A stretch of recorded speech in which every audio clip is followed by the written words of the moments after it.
Welcome to the In My Opinion show with host Ronald Barrington Robinson and friends, seen on the internet via YouTube. Enter in capital letters RBRIMO to watch our exciting programming. Subscriptions are free. The In My Opinion show is seen on Flint, Michigan, Comcast Cable Television, Channel 17, every Saturday at 6 p.m. and every Wednesday at 8:30 p.m. The In My Opinion show is also seen on Detroit, Michigan, Comcast Cable Television, Channel 68, every Sunday at 9 p.m. We want to welcome our worldwide viewers. We hope that you will enjoy our programs that are newsworthy, educational, political, and entertaining. If you would like to be a guest on this exciting program or have different opinions on our subject matter, please email our producer at inmyopinionrbr@att.net. I want to welcome our millions of viewers worldwide. I also want to welcome my very talented co-host, Miss Denise Smith-Allen. Hi, Ron. How are you? Great. Miss Jackie Williams. Hello, how are you? Fantastic. And Mr. Henry Hatter. Hi, Ron. You have brought us out of the cave and put us on Wall Street today. Well, Thank you. Let's hope so. Let's talk about police murders, brutality. I am not anti-police. I'm anti-police murderers and brutality. Falsifying evidence to get a conviction, lying in courts, and on law enforcement department reports. To find out how many murders, killings law enforcement were involved in 2013 and 2014, it was hundreds. Go to carrytheirnames.com. The latest episode of White Police Misconduct, viewed all over the world. Cop murders another African American, shooting him 4 times in the back as a result of a traffic stop for a broken taillight. The cop is presently in jail on murder charges. All too often, law enforcement plant false evidence on innocent citizens, as this cop tried to do with a taser, but his murder and misconduct was caught on camera. He even lied on his department police report and had a fellow black officer lie as well. There are a lot of good police officers risking their lives for us. I ask all, if you see one of your fellow officers involved in misconduct, please report them immediately. How many thousands of innocent citizens are in prisons, city and county lockups as a result of police misconduct? Thanks to the hard work of the Innocent Projects around the country, hundreds of innocent citizens have been exonerated and set free from death row and large sentences around the country. These murderers and misconduct by law enforcement have been and become an embarrassment to our criminal justice system. What has happened to the culture of serve and protect? Denise, what is your thoughts on this recent episode of this Mr. Scott getting shot in the back? Well, first of all, my condolences go out to the family of this victim of yet another misdeed, and I'm saying that mildly, of a police officer who was hired to protect and serve. I am so grateful in this regard to technology, because more and more events such as this is being exposed. And I think that it is a sad commentary, because as you mentioned, there are some really good police officers out there working very hard every day, and they're risking their lives to protect and serve. But then you have a small group of rogue officers that make the whole police departments throughout the United States look very bad. To shoot an unarmed man in the back, I mean, that just tells the whole story. In the back. A traffic stop, something that could certainly have been handled with the man still sitting in his vehicle. The whole thing, as it was exposed and played out, was just a horrible situation, and I'm glad that the person who videotaped it came forward, showed it, because of course, you know, he was a little fearful of his life in retaliation, but he had the courage, he went through with it, and the police department, looking at it for what it was worth, said there is no other thing that we can do but distance ourselves from the situation, charge him with murder, and let justice be served. And this officer is the test case for what will happen in the future. And I see it as a very positive move for police departments. I mean, although, you know, they had to probably do some things to come to that, but they came to it quickly enough to quell possible, demonstrations and violence and all the rest of that. Because this is, again, something that happens over and over and over and over again. And, you know, it's like young or old black men, in some regards, are like an endangered species. It is terrible that we have two things going on in our community. And that is, number one, our own black on black violence. That's another topic. But at the same time, we have people who are going about their business in their vehicles or on the street walking, and they are being stopped by a police officer, and at that point in time, depending on the scenario, it can play out in a very tragic way, and it shouldn't be. It just shouldn't be. So, you know, at this point, I'm looking at how the system is going to work this time. And I'm praying, number one, that justice is really served and that that officer gets what he deserves in this situation. Jackie, what's your thoughts? I'm in total agreement with Denise, and also I was reading and watching a couple of shows regarding the shooting, and one of the interesting things that they said was this officer were brought with charges 7 times, and he was investigated by his own peers, and they found no wrong. And so this is the first time they turned it over to an outside company to do, and that's why I think the right things were done. Is because it's not you being able to favor your friend, like you said, and change the police report, because this is what they said, and I found that very interesting. They said had that video not come, they were going to agree with the police report, and nothing would have ever happened if this guy didn't come forward. And you are right, he fears for his life, but he was on TV the other day, and what he said, if anything ever happened to me, you know who killed me. Exactly. Because he has started something. I mean, because I know in Ferguson, they weren't allowed to videotape anymore. They wouldn't let them. Remember, they snatched the videotape? Okay. So I think what it is technology is allowing them not to be able to continue to do the dirt that they have been doing and covering up all this time. It's starting to be exposed, because also at the same time, this week, a judge was sentenced to 28 years for wrongly accusing black young men to prison. He had a kickback, and so he was able to get a kickback. So he was just sending for little small things that should have just been probation. He was sending them to the maximum because he was getting a kickback, but he was sentenced to 28 years. So I'm encouraged, even though we got a long way to go, this is definitely the step in the right direction. To our viewers, let me be clear here. Law enforcement is made up of all groups. It's not just white police killing citizens. It's across the spectrum. Additionally, all law enforcement should wear body cameras. Recent reports state using body cameras has cut misconduct down over 60%. So I would encourage the police departments all around, law enforcement period, all around the country, body cameras. And make sure that your officers know that any messing around with the cameras, is immediate termination.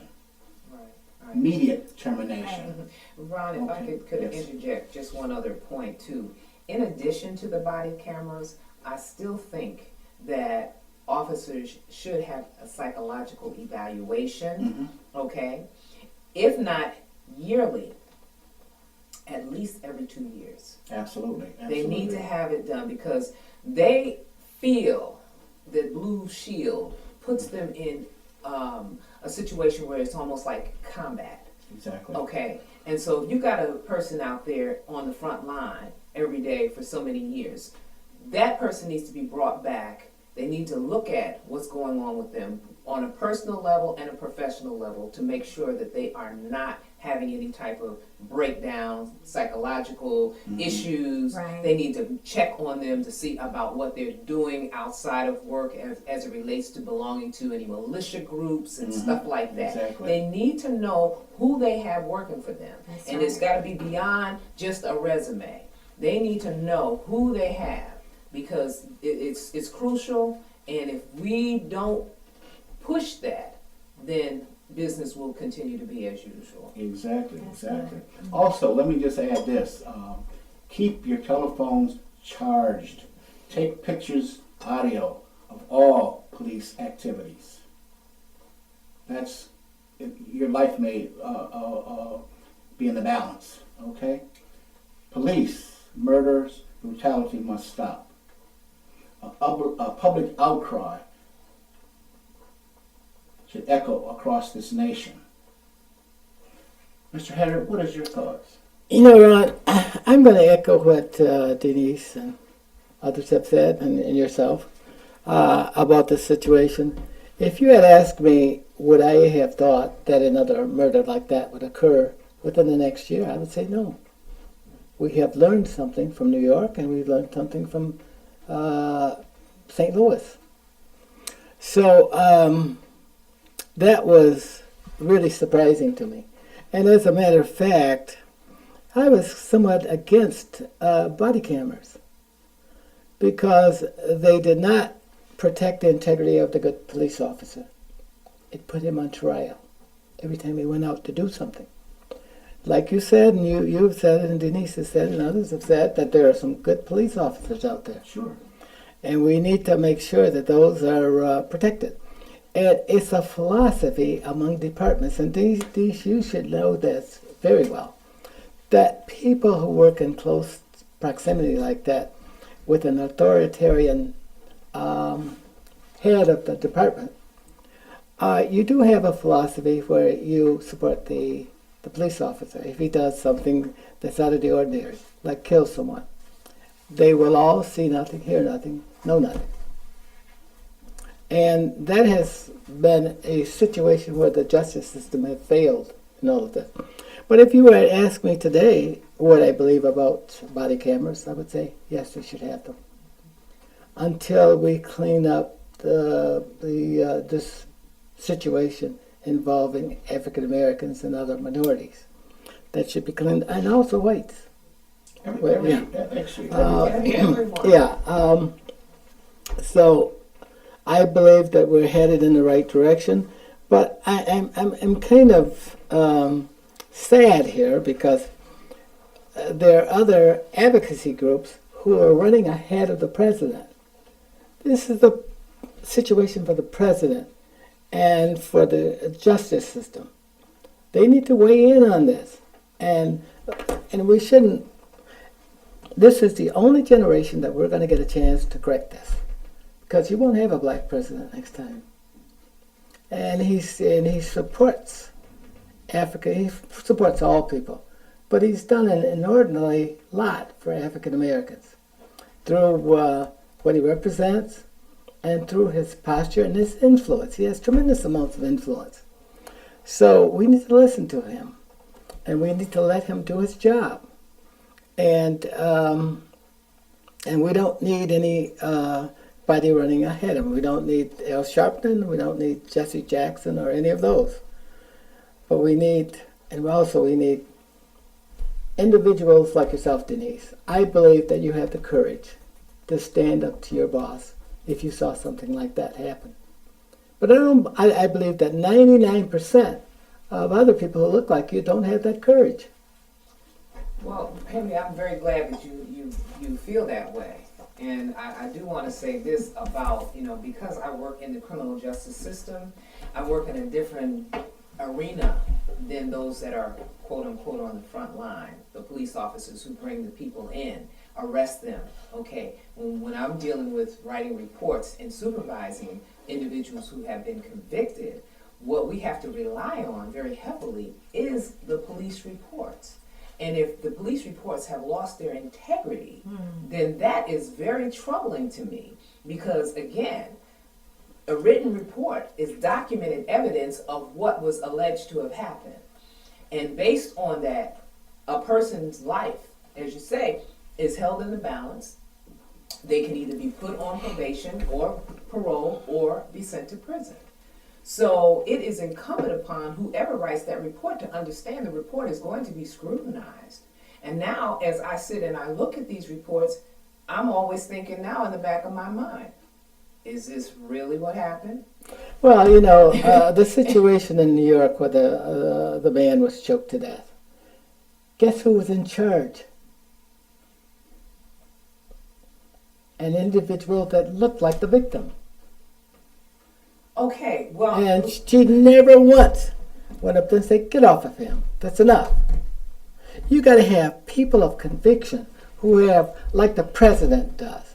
Because if he can stand against the Republicans, he can stand against another police officer. Well, that's true, Henry, but I don't want to mix apples and oranges here because the president has a more of a perspective here. But we're talking now about this unique situation, or I said situations, whereas you have individuals because they have been filmed doing the wrong thing. Yes. Okay, then there's some accountability straight ahead because you see it.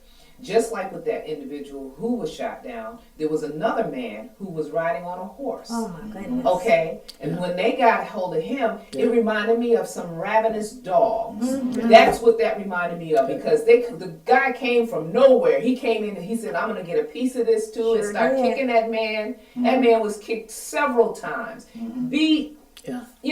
He survived that, but a camera was on them, and you would have thought by now. Don't you all get this? I don't care how remote the situation is or where you think there's nobody looking. Somebody is watching. Yeah. Not only the creator, but there's individuals out here and they have technology. So why would you even put yourself in that situation now? I mean, over and over and over, it's getting our attention. It's showing us, okay, things have to be different. Policing has to be different. But also the mood of the country is, and for many people in these situations, are driven by people on talk shows just like this who want to see revolution, who want to see bloodshed. Oh, no. I don't know. You don't think so? No. Okay, well, here's what I would say about that because I don't listen to every talk show. But have you ever heard Michael Savage? No. I can't say that I have. Listen to Michael Savage. Okay, well, look, I understand that there are people out here that have, they're discontented and they're angry, okay, and they're upset about, the state of economy, and they want to blame people for their problems financially and feeling like other people are getting ahead of them, racial minorities and all of that. And so that feeds into their own hatred. Well, you can't legislate that. You can't change the person that feels that way. The talk shows are not racial people. They're not. I don't think the talk show is driving them. I think you kind of hit on it, Denise, when you said that the badge. Because I've heard some people that work in law enforcement, when you have that badge, you feel like you are superior.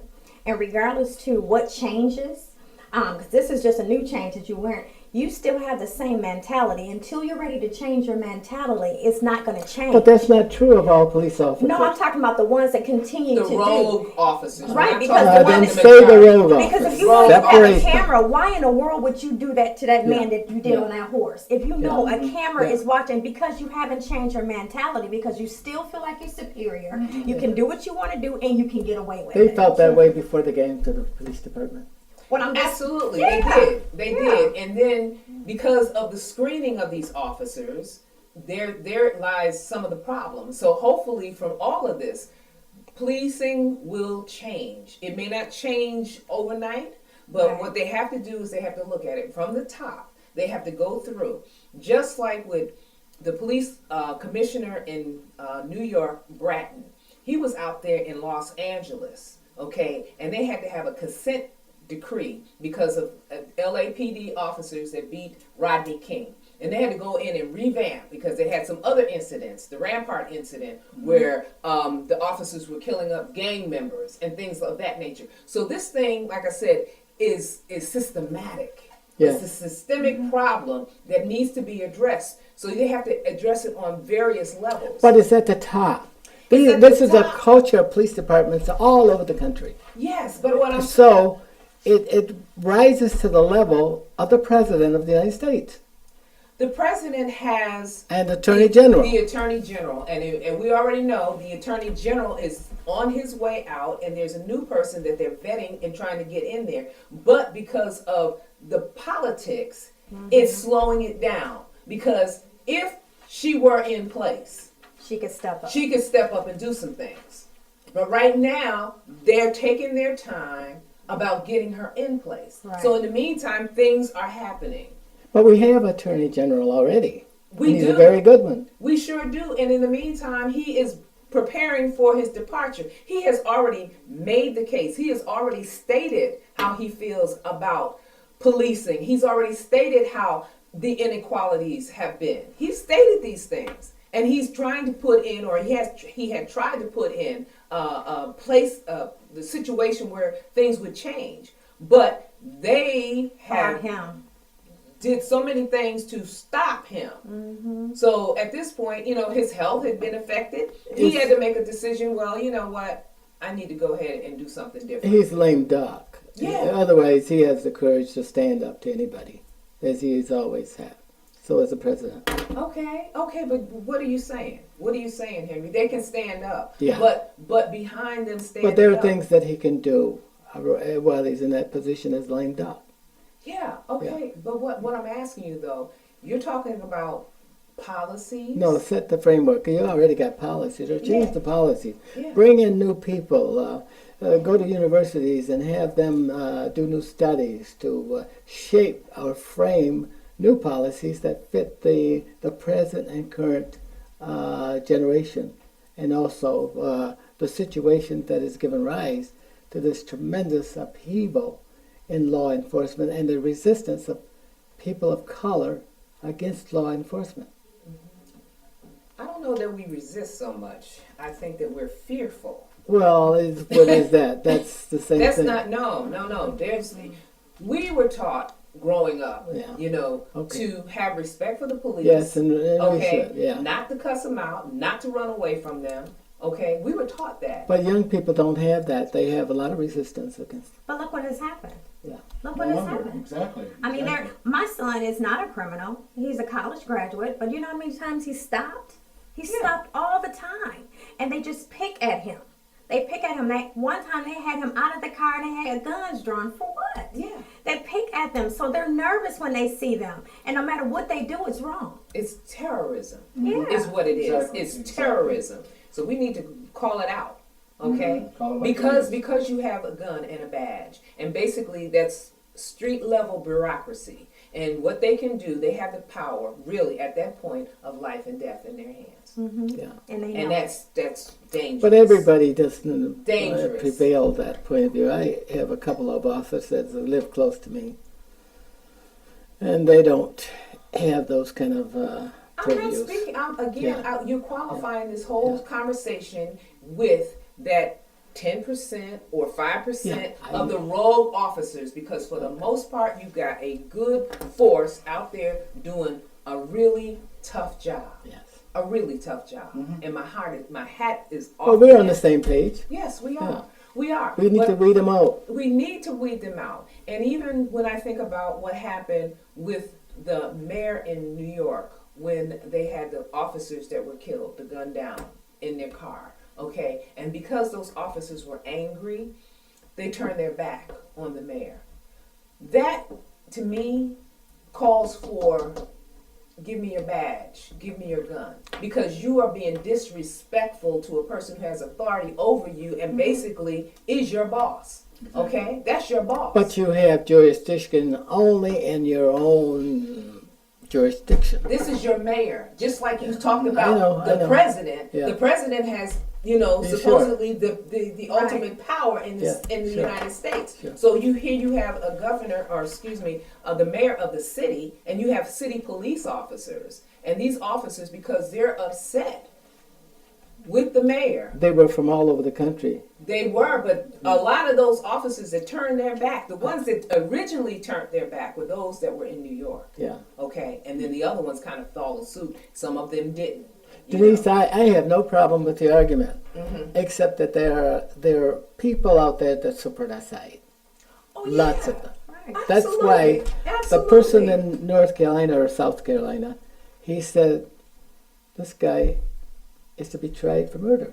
Yes, and thank goodness. Within 24 hours, I guess he declared that. But that's because an outside agency did it. It wasn't. Whatever it was, whatever drove it, worked. Yeah, the first Well- time. Yeah, they did something different. Well, let's hope that there's a lot more people that take pictures of these police activities. Again, to see the murderers that law enforcement has committed in the last 2 years, go to carrytheirnames.com. And we don't want to indict everybody in law enforcement. No. Nobody's, We gotta make nobody's that even clear. suggesting that. Nobody's Yeah. even suggesting that. Okay. Get rid of the road cops, all right? And to get rid of them, it begins in those precinct houses, from the top down. You see a misconduct, fire their ass. Get them out of there now. This has been a wonderful conversation, but at this time, I must bring the In My Opinion show to a close. Until next time, stay focused.